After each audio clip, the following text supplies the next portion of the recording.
Assalamualaikum warahmatullahi wabarakatuh. Selamat pagi yang terhormat kepada dosen-dosen Statistika Sains Data ITERA. Saya selaku Nadira Adela Putri dengan NIM 120450001 dari kelas RA. Di sini saya akan mempresentasikan hasil tugas besar saya. Sebelumnya, di sini saya akan memperkenalkan topik-topik yang akan saya bawa. Jadi yang pertama ada data wrangling, lalu yang kedua ada data visualization, yang ketiga ada data processing, dan yang terakhir ada implementation model. Sebelum saya menjelaskan tentang topik-topik yang saya bawa, saya akan memberitahukan bahwa dataset yang saya ambil kali ini adalah dataset pada saat UTS, yaitu dataset COVID. Baik, yang pertama di sini adalah data wrangling. Data wrangling merupakan proses transformasi data mentah ke dalam format yang lebih rapi.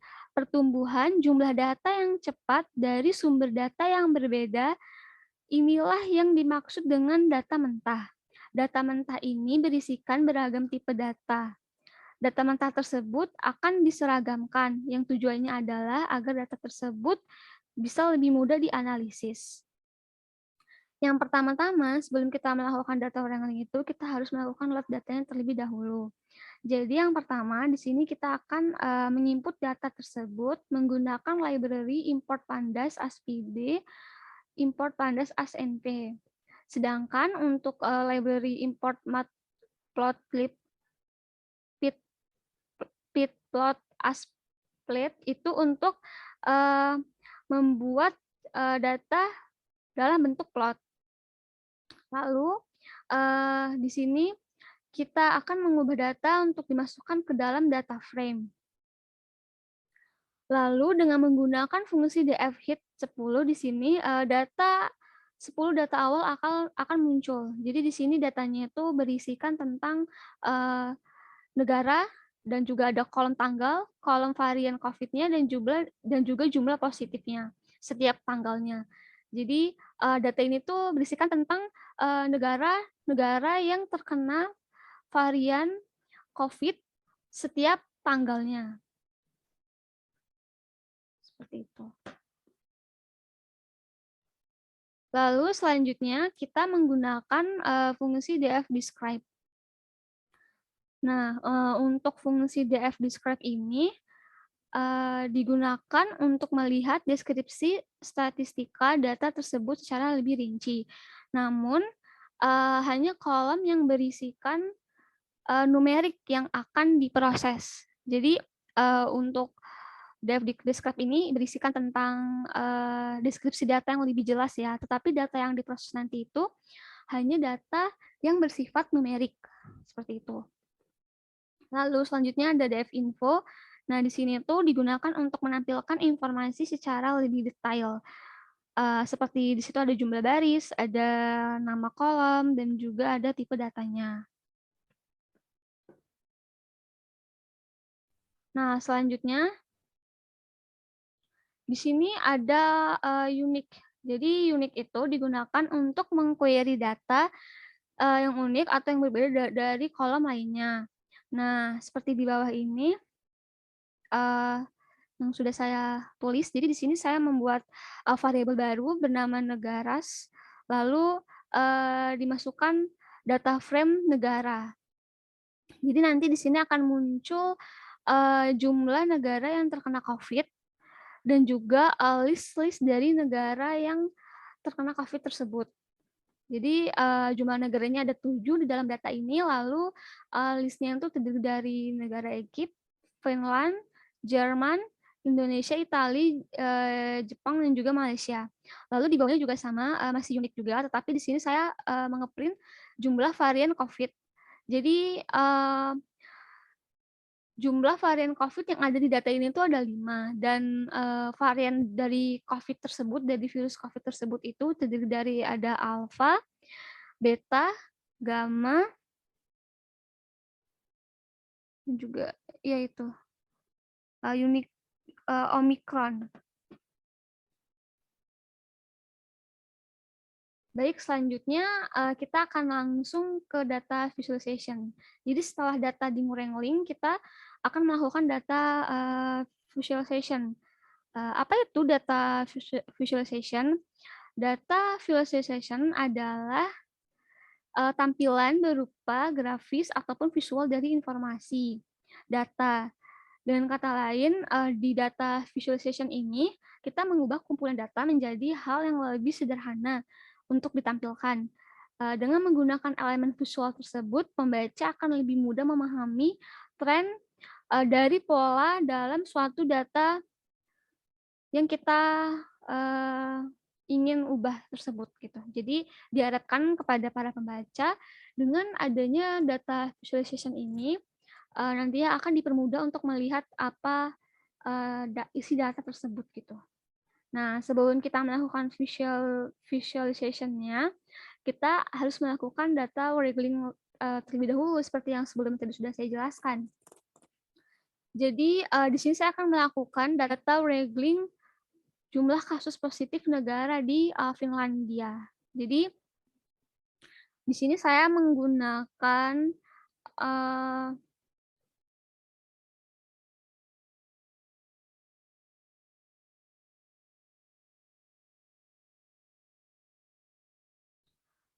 fungsi df groupy ya, lalu kolom negara dan kolom tanggal saya masukkan dan lalu kita sum. Lalu nanti di sini akan ada variabel baru df1.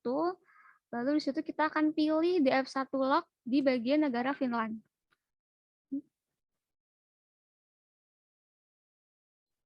Lalu di sini muncul outputnya yaitu jumlah kasus positif negara Finlandia per tanggalnya. Jadi jumlah kasus positif di Finlandia per tanggalnya itu muncul semuanya gitu. Sudah kita atur. Lalu setelah sudah kita lakukan data wrangling, kita akan melakukan visualisasi datanya dengan memakai library import matplotlib as plt seperti yang sudah kita masukkan di awal tadi ya, di bagian loop data tersebut. Jadi di sini di sebelah kanan ini tuh adalah hasil dari output visualisasi data kita, yaitu data yang tadi sudah kita wrangling sebelumnya, yaitu total kasus COVID-19 di negara Finland setiap tanggalnya. Jadi ini di bawah ini adalah bagian tanggal dan di atasnya adalah bagian dari jumlah kasusnya setiap tanggalnya tersebut gitu. Jadi untuk codingannya itu saya menggunakan PLT figure. Di situ nanti kita bisa memasukkan ukuran size yang kita mau. Lalu kita bisa meng-set X label-nya itu di bagian tanggal. Kita juga bisa meng-set font size-nya berapa ukurannya. Lalu di bagian set Y-nya juga itu kita bisa memasukkan jumlah kasusnya dan kita bisa mengatur font ukurannya juga gitu. Jadi untuk data visualization seperti ini tampilan output-nya.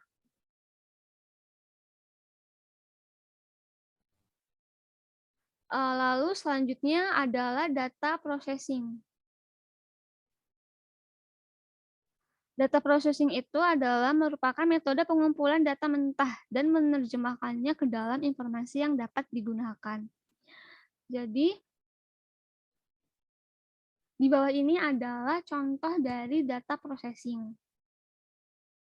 Jadi data processing itu data-data yang masih mentah kita akan ubah agar kita bisa melihat informasi yang ada di data tersebut.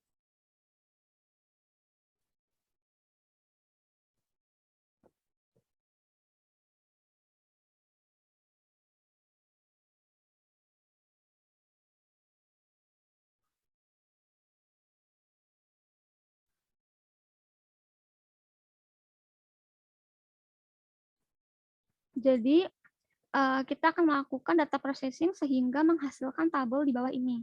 Jadi kita bisa mengetahui negara-negaranya dengan varian dari jumlah virusnya. Jadi misalkan di negara Finland untuk varian virus Omicron tuh 0 tidak ada, lalu untuk alpha dan betanya itu ada 6.800 dan juga 1.213.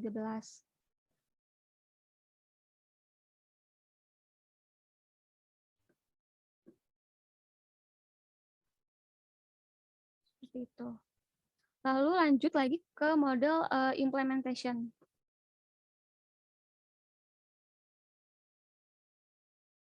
Jadi pada model implementasi ini, saya memilih menggunakan metode regresi logistik.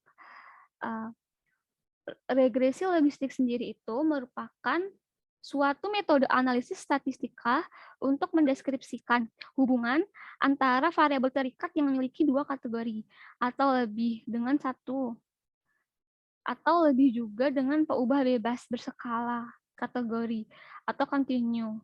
Metode ini itu merupakan metode linear umum yang digunakan untuk regresi binomial.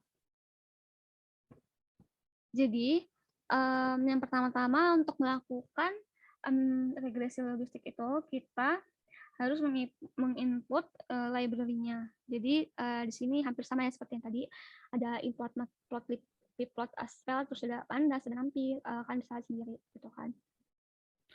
Lalu setelah itu kita akan membuat variabel X dan Y. Jadi kita akan mengimplementasikan dengan mempersiapkan X dan Y untuk membuat regresi logistik. Jadi saya memilih untuk yang X itu data frame di bagian N positif, jumlah positifnya, dan juga untuk di Y-nya itu saya memilih data frame di negaranya.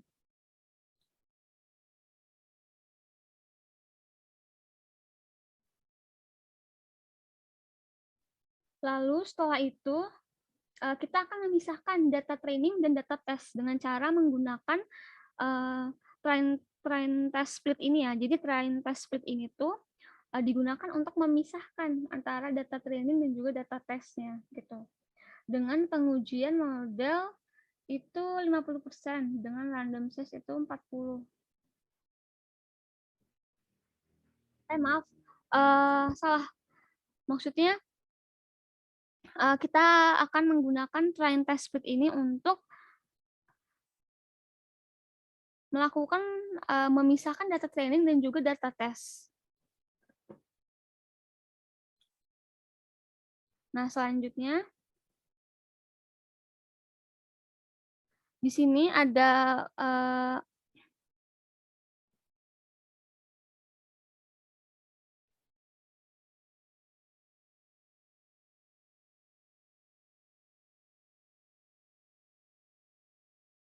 di sini ada confusion matrix. Jadi ini ada PD cross tab, Y-test, Y-pred, row names, ada aktual, dan juga kolomnya names itu kita buat prediksi, lalu menggunakan SNS heatmap.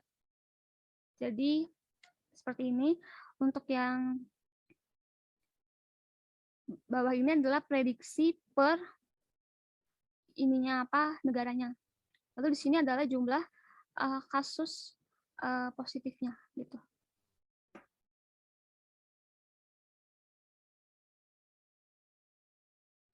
Lalu di sini selanjutnya kita akan melakukan akurasi. Jadi